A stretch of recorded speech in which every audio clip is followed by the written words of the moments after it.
para poder captar. Só para entender, esse daqui é só para vocês, né? Isso. E aí ele vai sair na tela? Na tela ali. Ah, vai sair na tela ali. Isso. Então, gente, boa noite. Boa noite a todas, todos, todes. Eu sou a Sirlene, sou professora do Centro Paula Souza, faço parte da bancada feminista como pré-candidata, deputada estadual. E hoje nós estamos aqui nessa noite quente, adorável, para o lançamento do livro do Valério Arcari, que é esse livro aqui, Ninguém Disse Que Seria Fácil. O Valério que está aqui comigo, que foi professor do Instituto Federal, professor aposentado, e é da direção da Resistência. E estamos também com o Mauro Iazzi, que está online, está aqui na TV, está vendo? Ele, na verdade, ele não está vendo vocês. Ele só está vendo eu e Valério aqui, mas eu já mostrei vocês. Depois a gente mostra de novo. Ele tem que virar o computador. Ele está conosco, é professor aposentado da UFRJ e dirigente do PCB. Então, a ideia hoje, dessa noite, é falarmos sobre esse livro, esse lançamento, né, um livro que foi publicado pela editora Boitempo. É um livro, né, que é um tema diferente dos livros anteriores do Valério, porque é um tema que tem a ver com a questão da militância. E aí é importante, né, a gente falar um pouquinho do título, né? Ninguém disse que seria fácil. E como nós estamos aqui entre militantes, ativistas, a gente sabe que realmente nem sempre é fácil, né? E a nossa vida de militante. A gente sabe que, principalmente nesse momento, né, uma situação reacionária, sob o governo Bolsonaro, um governo de extrema-direita, a situação da militância ela é mais difícil ainda, né, e todos e todas e todes nos perguntamos, né, no decorrer da nossa vida militante, se vale a pena, né, se vale a pena continuar militando, as diversas questões, né, como a questão de religião, questões do modo de vida, são questões comuns, né, a toda a militância, que a gente se pergunta o tempo todo. E o Valério ele traz, né, a partir desses textos que nós pudemos inclusive acompanhar na internet, né, no EOL. O Valério foi publicando, inclusive durante a pandemia, né, então muitos de nós, né, ficávamos esperando o próximo texto. O Valério publicou esses textos, esses artigos, falando sobre diversos temas que vão envolver essa vida militante. E depois, agora, esses textos eles foram reunidos nesse livro.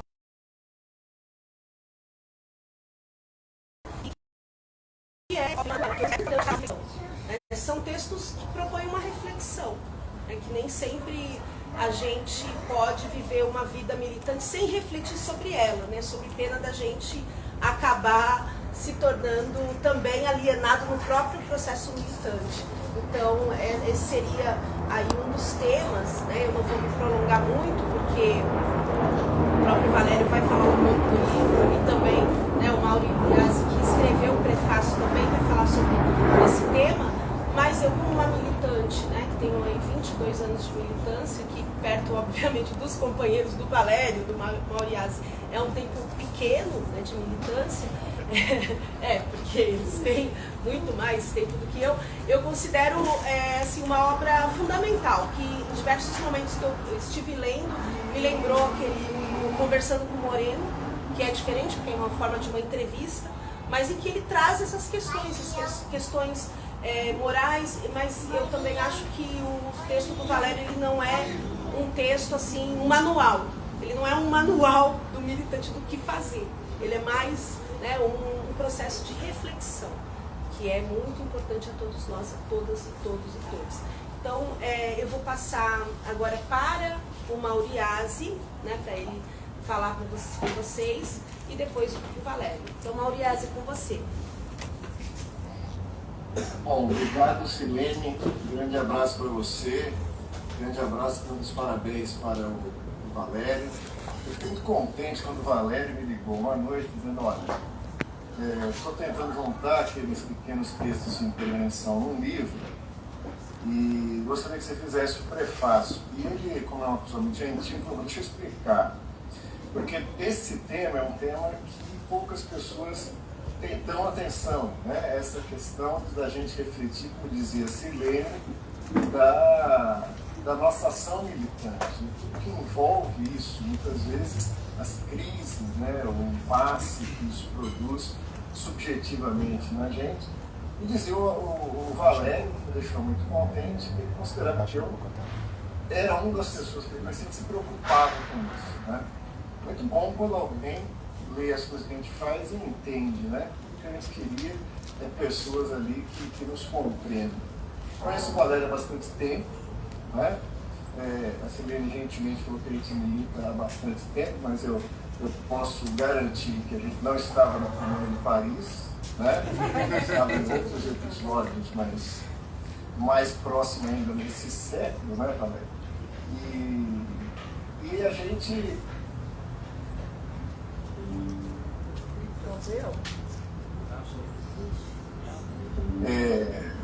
Costurado de polêmicas, de divergências, de aproximações e distanciamentos, né?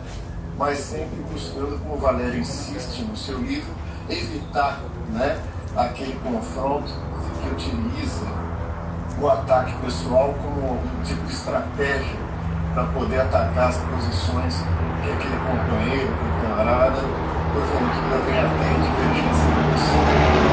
Acho que a gente conseguiu costurar essa relação a partir dessa premissa, né? Ser radical na polêmica, nas ideias, nas convicções, evitando que isso seja algo que procure destruir, atacar pessoalmente a pessoa que ali defende uma posição ou outra, né? Eu acho que é algo da nossa tradição. Nós somos muito duros no debate, né? A gente, como nós estamos aqui entre amigos do Valério, ninguém poderia aqui dizer que o Valério não é duro nos debates, né? Ele procura defender arduamente, né, com convicção, suas ideias e muitas vezes até cruelmente, né? Com a ironia, com uma forma muito inteligente sempre de defender essas ideias.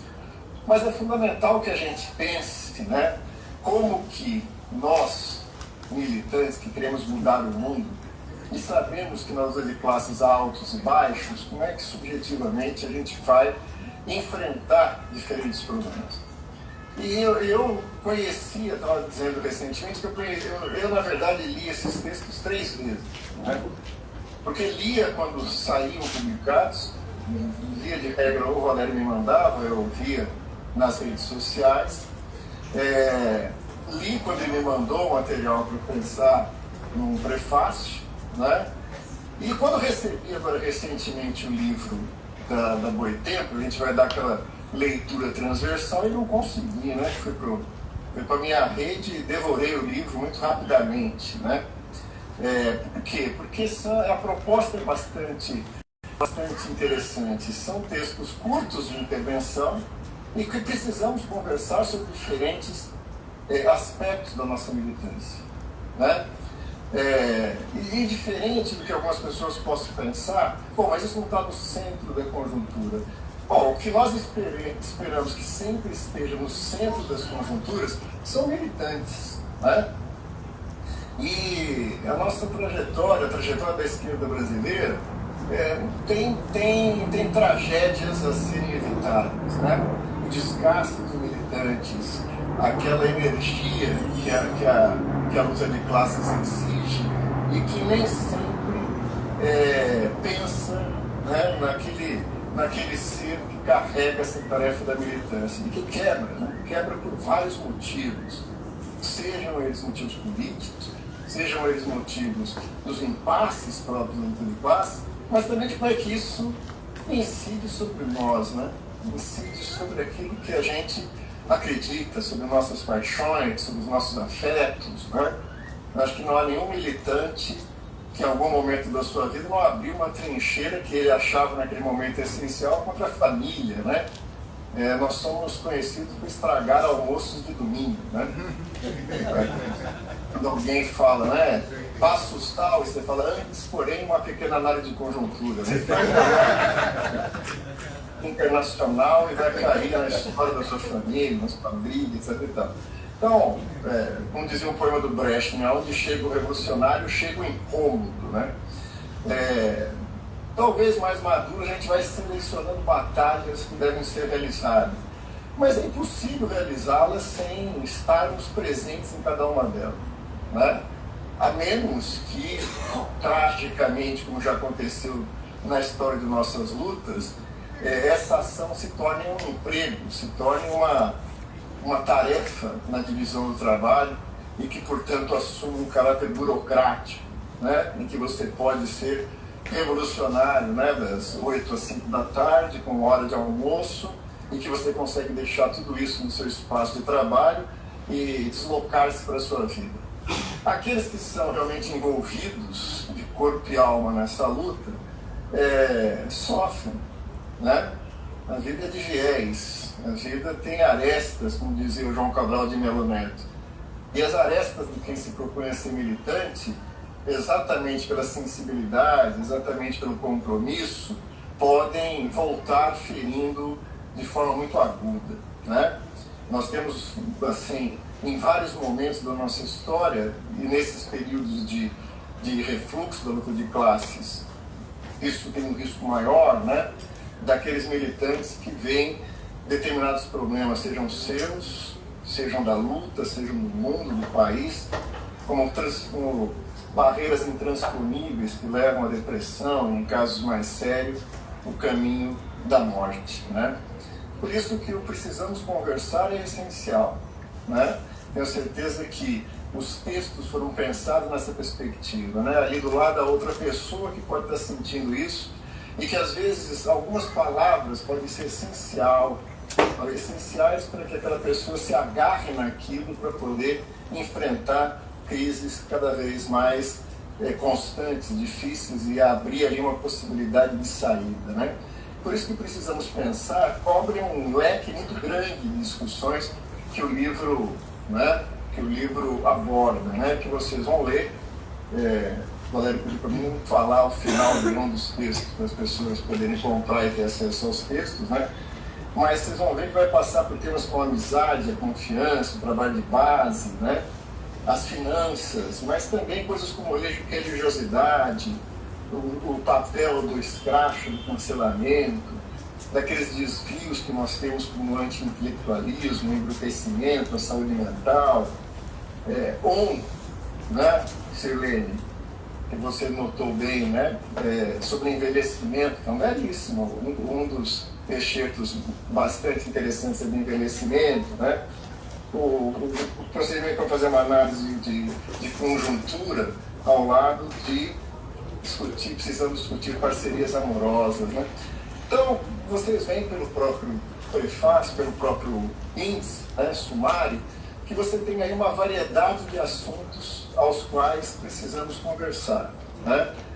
E aí ajuda alguém que tenha uma trajetória para fazer essa conversa, né? Está longe de ser aquela coisa que se viralizou nos dias de hoje, que é aquela figura deplorável do coach, né? Que te explica qualquer coisa, né? No tempo da pandemia nós somos inundados de anúncios que a gente poderia tocar trompete, piano, saber dançar ou pintar em aquarela em apenas 5 lições, né? A gente vem invadido dessas coisas e também nos nossos tristes tempos nessa figura de um treinamento de uma suposta inteligência emocional, né? De você ir ali, olha, fale sobre o seu problema, mande sua carta, mande seu dinheiro. E não é esse conversar, né? É um conversar militante. É transpor para pequenos extratos de textos coisas que a gente faz na nossa vida, né? Quando vai fazer uma atividade de formação, quando vai participar de uma atividade política, nós somos conhecidos por ser galhos de enchente, né? Que não consegue sair da reunião quando ela acaba, né? Você vai encontrando pessoas e vai conversando, vai tirando dúvidas. E às vezes são dúvidas para nós que parecem assim até dúvidas muito pontuais, mas que para as pessoas às vezes são extremamente significativas. E você tem que ter a dedicação, a disposição de ouvi-los. No filme sobre Rosa de Luxemburgo, que vocês devem ter assistido, Se não assistiram, assistam, porque é um filme que poderia ser a indicação filmográfica do livro que o Valério nos oferta. A Rosa Luxemburgo está saindo de uma palestra exatamente para discutir a posição, né, dos comunistas em relação à guerra, né? Ela é uma clara oposicionista da tese da social-democracia alemã de participar da guerra. E ela fala um discurso extremamente duro, raivoso, e ao final tem um casal, né, que a procura, olha para ela e fala: Dona Rosa, tem uma dúvida. Qual que poderia ser a dúvida depois de uma análise de conjuntura internacional, né, assim, do peso da Primeira Guerra Mundial, da participação ou não da social-democracia no conflito? E o casal de jovens olha para ele e fala assim: nós somos comunistas, nós somos revolucionários, mas a gente se ama e quer casar. Comunista pode casar, a gente pode ficar bom, né? Enfim, o legal da história, para quem assistiu o filme, é que ninguém pior que a Rosa para responder um problema de relações afetivas nesse momento, né? Ela está toda enrolada, apaixonada pelo filho da Clara Zete, que veio para a guerra. A vida amorosa dela está uma tragédia nesse momento. E ela, veja, isso eu acho que é o episódio do Precisamos Conversar, sobre vários assuntos que emergem na militância e que nós devemos dar toda a atenção, como damos atenção às questões chamadas cruciais dos nossos temas e das nossas intervenções, da estratégia, da tática, da análise do Estado, da análise da conjuntura, né? A gente tem que parar, refletir sobre a nossa afetividade, sobre a nossa emoção, sobre as nossas crises, sobre os nossos fantasmas, sobre a nossa disciplina, para que isso seja mais do que simplesmente uma cartilha com procedimentos burocráticos, mas a expressão necessária de um compromisso daqueles que querem mudar o mundo. O Valério tinha pedido um poema, e eu tinha selecionado um porque, numa atividade em Belo Horizonte, quando eu declamei, o Valério gostou desse poema, então estava certo que seria esse. E eu, a Silene, na sua apresentação, quase me obriga a ler outro. Então, como estamos aqui num momento festivo, eu vou pedir licença para a Silene e para o Valério para ler os dois, né? Que aí a gente fica sendo um abraço nesse momento alegre de lançamento do livro para o Valério, e o outro para a Silene, desejando que ela ultrapasse em muito, não só em quantidade, mas a qualidade da militância que nós podemos transcorrer até aqui, tá? Então vamos começar pelo Valério, que é o cara que está lançando o livro. Hoje a gente tem que dar prioridade, né? Esse tema tem uma explicaçãozinha inicial. E por que eu o escolhi? Não só porque o Valério disse que gostava dele, mas porque ele fala de gerações. Eu, o Valério, por poucas diferenças, somos praticamente da mesma geração. E nós somos uma geração que tem a seguinte característica, né?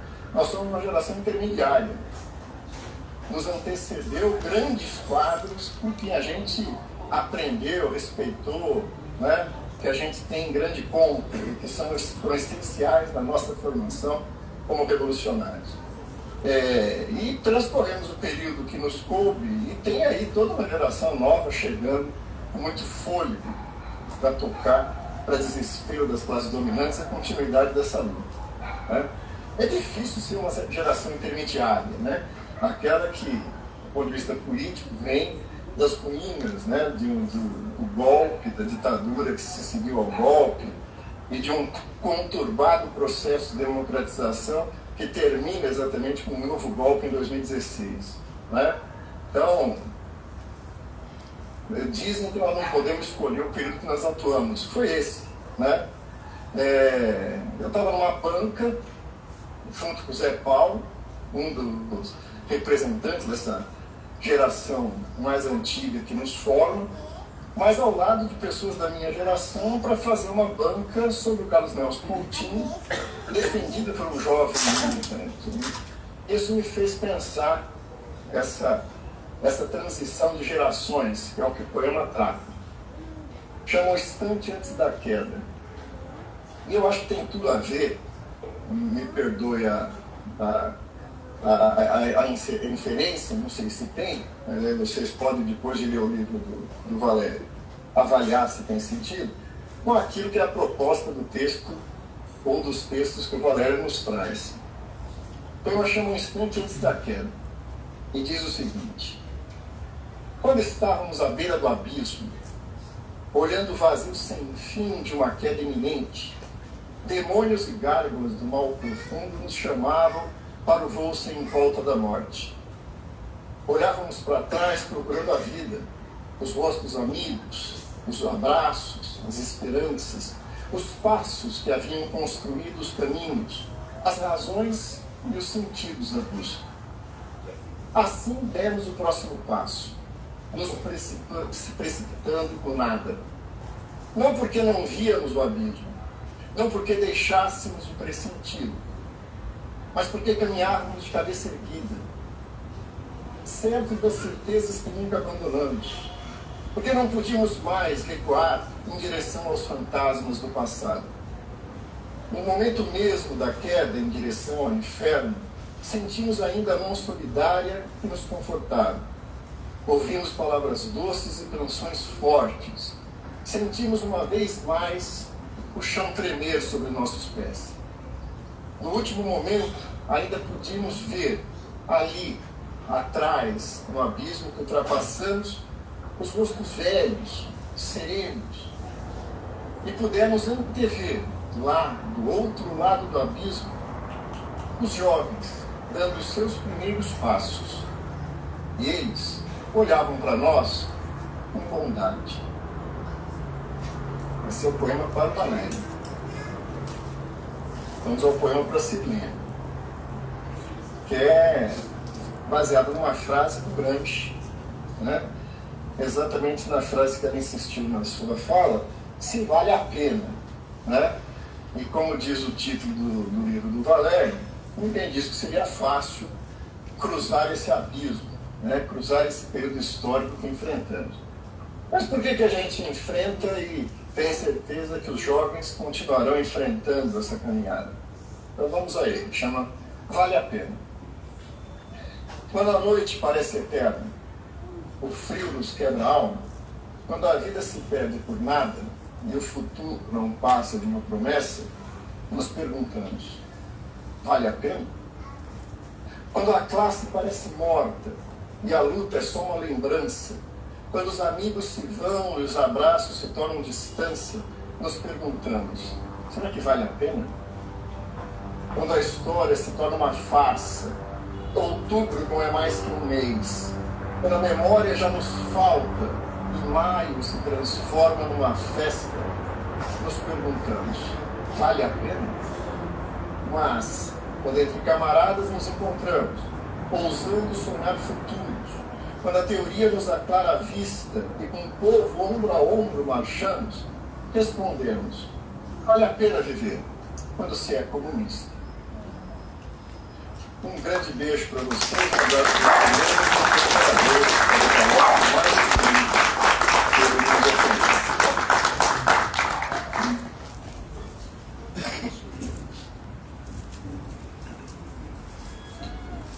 Agora vamos à fala do Valério.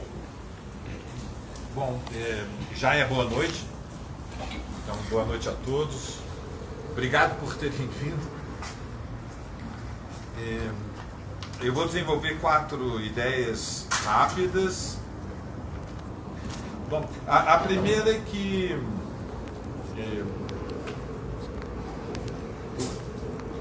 quando surgiu a ideia de definir o título, que já foi quando o livro já tinha sido escrito há muitos meses, e na verdade eu estava numa conversa de WhatsApp com a Ivana Jenkins, considerando várias hipóteses. Então uma das ideias que surgiu foi esse título.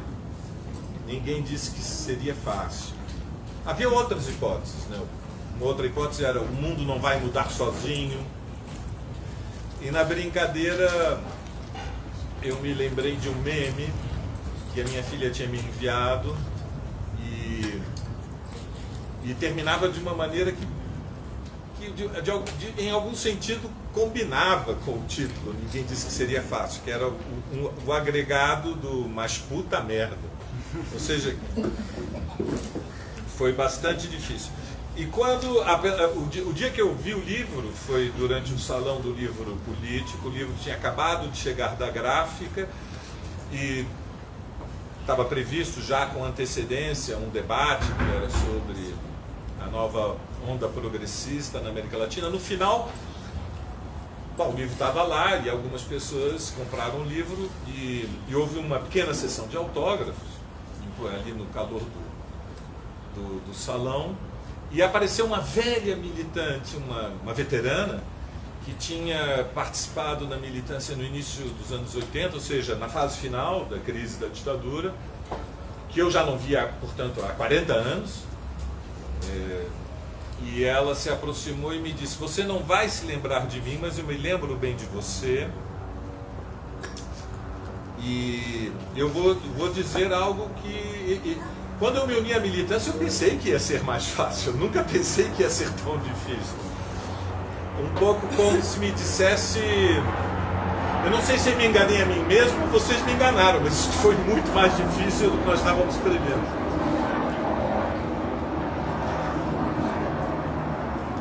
Eu fui perguntado várias vezes qual é o tema do livro, e eu tinha dificuldade de definir qual é o gênero no qual ele se classifica. Porque, a rigor, este tema é um tema que faz parte da cultura da esquerda brasileira e, a rigor, da cultura da esquerda latino-americana, mas sobre o qual não se escreveu muito. Eu procurei e usei muitos buscadores, trilhei muitos caminhos procurando pistas e encontrei alguns textos, mas, a rigor, é meio um gênero novo. A Ivana me mandou hoje uma mensagem perguntando: se eu falar para o Mário Sérgio Conte, quando ele me perguntar sobre o que é o livro, eu posso dizer que é autoajuda para militantes? Você se ofende? Autoajuda de esquerda. Autoajuda para militantes de esquerda. Exatamente. Eu disse: não, eu acho que há um grão de verdade. É um livro. Não é bem um manual sobre o que um militante deve ser, mas é uma conversa sobre as diferentes dimensões da subjetividade militante. E há uma subjetividade militante. Ou seja, quando nós nos organizamos, a nossa relação com o mundo muda. Eu tive um amigo que falava, quando queria falar de nós e dos outros, dias, nós e a sociedade civil. Como se nós fôssemos parte de uma organização à parte, né? Os civis e nós. Em geral, nas conversas, as pessoas normais e nós. Mas não porque nós tenhamos a percepção de que nós somos anormais. Que os há, vamos ser sinceros, mas não perseveram na militância. A verdade é que a escolha da militância é abraçar um projeto que tem enorme incerteza e, portanto, é uma decisão chave da vida adulta, é dedicar ao trabalho voluntário uma enorme energia e tempo. E é numa escala de trabalho voluntário muito mais engajado do que são a maioria dos trabalhos voluntários, que merecem respeito e admiração. Mas a militância é uma forma de trabalho voluntário, mesmo quando a pessoa não é funcionária de nenhuma organização, é uma dedicação semi-profissional. E para alguns é uma dedicação profissional. Ou seja, é o maior compromisso, é a atividade mais importante das suas vidas. Portanto, é uma transformação fundamental na relação com os outros.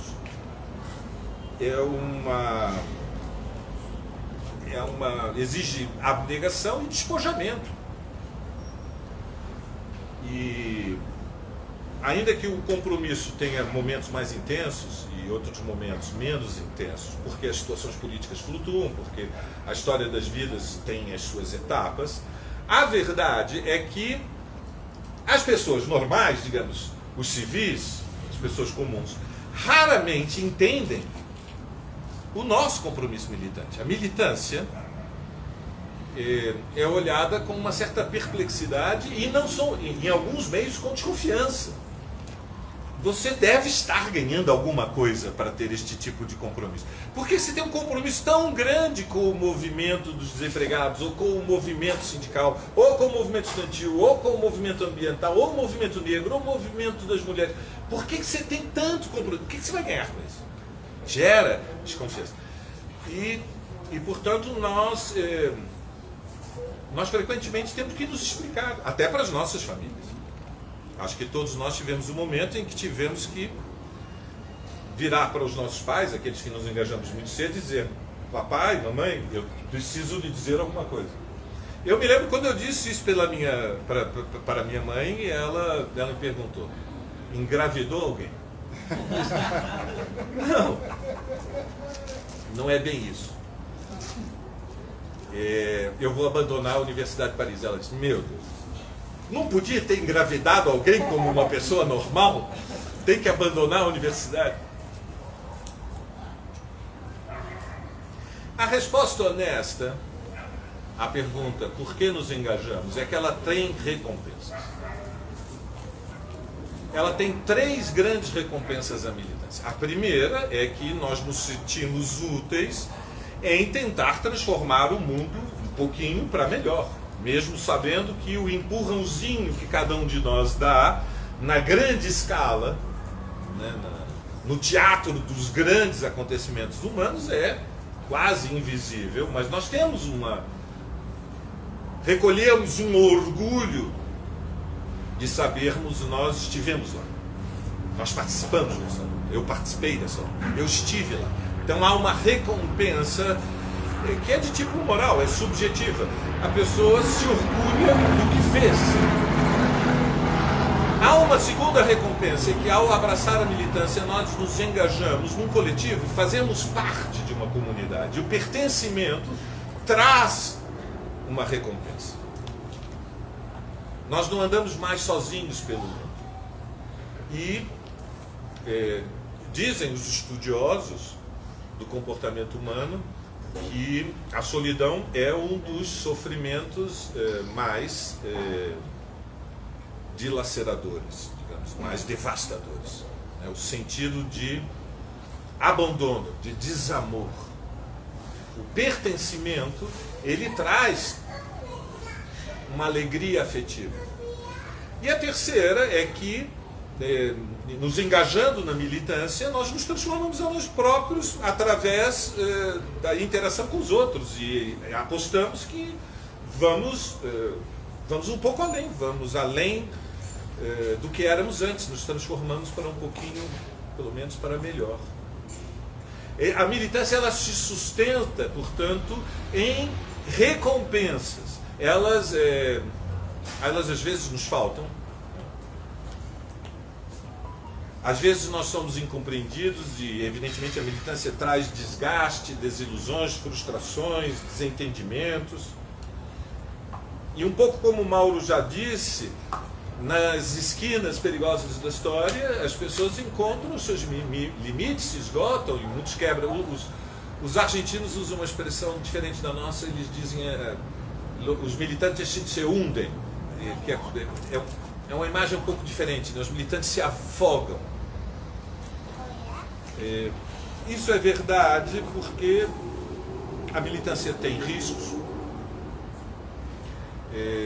Nós tentamos racionalizar, né, os riscos nos quais estamos envolvidos. Os riscos são postos diante de nós, alguns previsíveis, outros imprevisíveis. Hoje de manhã um punhado de militantes saiu às ruas do Rio de Janeiro para fazer campanha para o Freixo e enfrentaram um grupo de neofascistas com um deputado estadual e alguns deles armados, provocando em pleno centro do Rio de Janeiro, creio que na Praça Santos Penha, na Tijuca. A militância traz riscos. Nós sabemos que na atual conjuntura Bolsonaro abraça uma tática golpista, denuncia fraude nas eleições, prepara o 7 de setembro. Esta semana o ministro da Defesa foi em pleno Congresso Nacional exigir apuração paralela, impressão de votos. Nós sabemos que há riscos e, evidentemente, depois de 3 anos e meio de um governo de extrema-direita, tendo no Planalto um neofascista como o Bolsonaro, a militância está machucada. Então este livro ele foi escrito durante a pandemia, porque foi um período muito duro, de isolamento social intenso, e eu pensei que, ao escrever os primeiros textos, eu pensei que podiam ser úteis. Eu fui surpreendido. Eu pensava escrever, o primeiro ensaio foi sobre amizade, e eu tinha um plano de escrever uns 3, 4 ou 5, portanto eu escrevi, o título era Sobre a Militância, entre parênteses 1, depois saiu o 2, depois saiu o 3. Quando eu vi, eu já estava no 34, no 35, porque, para minha surpresa, militantes das mais diferentes correntes de esquerda me mandaram mensagem dizendo: li o teu texto e foi bacana. Das mais diferentes tendências da esquerda. E então eu percebi que havia a possibilidade de um projeto um pouquinho mais ambicioso, porque, na verdade, digamos, o objetivo do livro é, enfrentando os problemas da forma mais honesta e radical possível, reafirmar que vale a pena, como o poema do Mauro que ele acabou de ler. Esta era a ideia, ou seja, de que há uma esperança suspensa no tempo. Nós não estamos nos anos 80, estamos numa situação defensiva. Nos anos 80 nós éramos centenas de milhares de militantes. Quase ninguém se lembra, mas havia encontro municipal do PT, estadual do PT, congresso regional da CUT, congresso estadual da CUT, congresso nacional da CUT, congressos regionais dos sindicatos, estaduais, nacionais. Eu uma vez fiz a conta e considerando que o ano tem 12 meses e que você tem que descontar 2, onde em geral a esquerda suspende um pouco as atividades, janeiro e julho, sobram 10 e, portanto, nós temos grosso modo 40 fins de semana. E no calendário dos anos 80, em eventos grandes do movimento sindical e da esquerda, nós tínhamos pelo menos 14 dos 40 fins de semana completamente ocupados com estes eventos. E éramos centenas de milhares, não éramos menos de 400 mil ativistas. Hoje a esquerda toda, ela junta, organizada, nós não superamos os 40, 50 mil. Éramos 10 vezes mais fortes. Portanto, há centenas de milhares de ex-militantes que estão ali, que são base social da esquerda, na sua maioria são simpatizantes, são os nossos companheiros de viagem.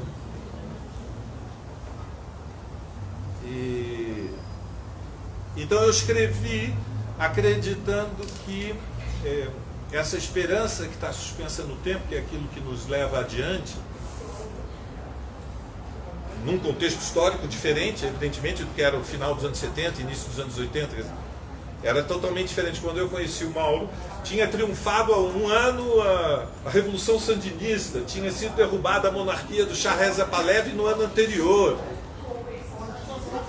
Nós estávamos construindo o maior partido de esquerda com influência de massas, com base operária do mundo. E os sindicatos brasileiros bateram nos anos 80 todos os recordes de horas de greve, deixando no segundo lugar a África do Sul, o proletariado da África do Sul. Então o Brasil era um pouco um dos centros da reorganização da esquerda no mundo. E hoje, quando a esquerda mundial olha para o Brasil, ela se pergunta como foi possível nesse país, e depois de 13 anos de governos do PT, um golpe institucional que levou ao poder uma liderança política tão despreparada, tão desmiolada, tão desequilibrada, tão perigosa como é o Bolsonaro. Isso, evidentemente, exige uma explicação. Não é o objetivo desse livro. Esse livro não é um livro das tradicionais polêmicas dentro da esquerda, radicais contra moderados, revolucionários contra reformistas. Eu vou confessar a vocês, durante a pandemia eu escrevi um segundo livro que é sobre esse tema e que deve sair até novembro. Eu andei bastante ocupado durante a pandemia, foi uma espécie de prisão domiciliar intensa e ativa.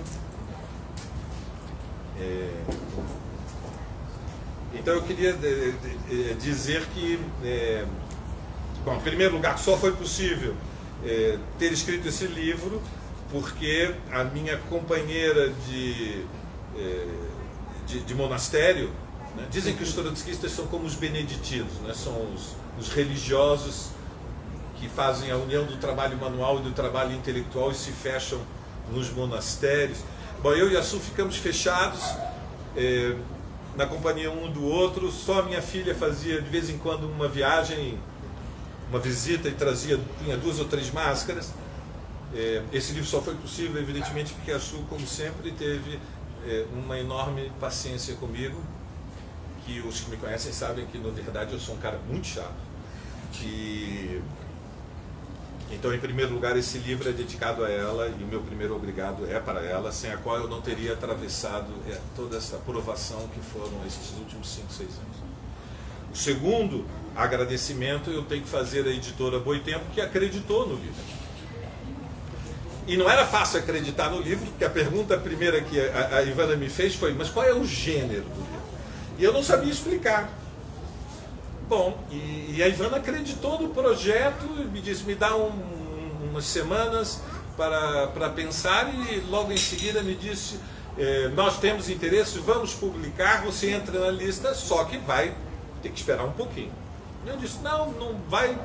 Não é uma urgência, até hoje não foi publicado, a esquerda brasileira não vai sofrer tanto prejuízo se demorar alguns meses. Bom, o terceiro agradecimento é a todos vocês que vieram hoje aqui, nesta noite de sábado. É um pouco atípico, porque lançamento de livros geralmente é feito em livrarias, e a Boitempo me alertou: quando é feito em livrarias, vende muito mais livros, mas nós temos um truque que há um cocktail, que é o nome chique para dizer que nós vamos ter comes e bebes à vontade, feitos com muito carinho pela equipe da Resistência, que faz a manutenção da Casa Carolina de Jesus. Nós temos pastas, nós temos pães e temos surpresas que na cozinha eu não consegui descobrir, que serão oferecidas ao final.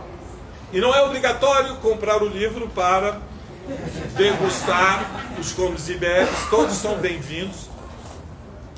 E evidentemente eu tenho que agradecer aos meus camaradas aqui da Resistência de São Paulo, porque a data foi difícil. Vocês sabem, a semana passada a Resistência organizou o lançamento da bancada feminista na nau da Mídia Ninja, e juntamos 600, 700 ou mais ativistas, militantes dos movimentos de mulheres, do movimento negro, do movimento estudantil, do movimento sindical, todo o estado de São Paulo, caravanas, ônibus chegando, algo que eu nunca tinha visto antes.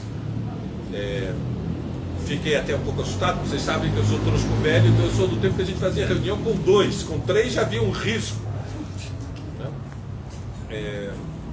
Quando a gente passou pelas peripécias do passado, sem querer a gente fica sectário, mas foi um esforço enorme para a Resistência organizar o lançamento da bancada feminista. Então, uma semana depois, era um pouco desafiar a lei da gravidade, fazer uma iniciativa.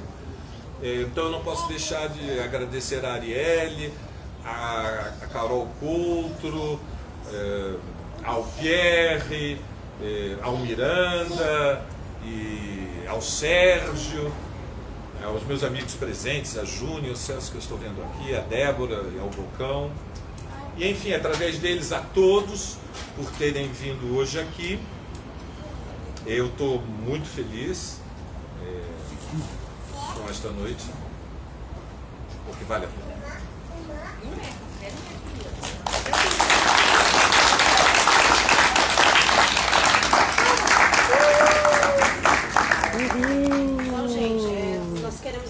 agradecer a presença de todas, de todos, e informar que nós vamos ter um coquetel agora.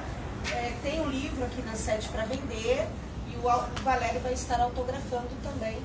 Então nós vamos encerrar por aqui e continuamos no coquetel. Então não vai ninguém embora, tá? Que vai ter aí o coquetel. Ai, obrigada, Manuel. Um abraço. Valeu, Valério. Tchau.